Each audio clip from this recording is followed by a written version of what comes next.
Hello বন্ধুরা, good morning সবাইকে। দেখো সকাল সকাল আমি স্নান টান সেরে এসে পড়েছি। এখন আমি দেবো পূজা, তো ঠাকুর করে যাচ্ছি। দেখো দেখো ঠাকুরের নিদ্রা উঠিয়ে দিয়েছি, এখন পারবো ফুল।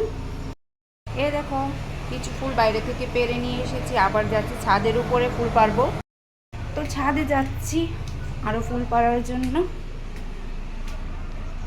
ছাদে না প্রচণ্ড রৌদ্র, আর আমি কাছ থেকে ফুল পাড়তে পারবো, তোমাদের দেখাচ্ছি, দাঁড়াও। দেখো কত ফুল ছাদে, কাছে হাতের খাচ্ছে সব ফুল। এই দেখো, এই দেখো, সবগুলা খালি ফুল আর ফুল। চট করে পেরে নিয়েছি। দেখো দেখো হাতের কাছে ফুল সবগুলা আমি পেরে নিচ্ছি। কত ফুল! আর আমাদের বাড়িতে ফুল নেই, আমার বাবার বাড়িতে প্রচুর ফুল। এই দেখো কতগুলি ফুল পেরে নিয়েছি। গাছ থেকে সব ফুল পাড়তে পারিনি, আরও অনেক ফুল রয়ে গেছে। প্রচণ্ড গরম, রৌদ্রে আমি আর কিছু দেখতে পাচ্ছি না, তো এইগুলি পেরিয়ে নিচে এসে পড়েছি। এখন দিয়ে দেবো পূজা।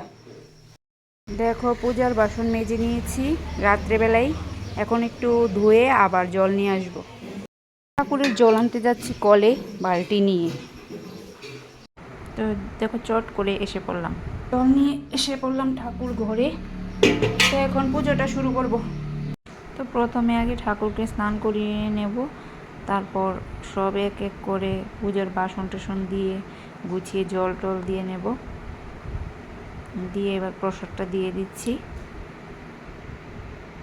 এবার ফুল দিয়ে ঠাকুরকে সাজিয়ে নিচ্ছি। তো এবার পুজোটা দিয়ে দিচ্ছি আমি।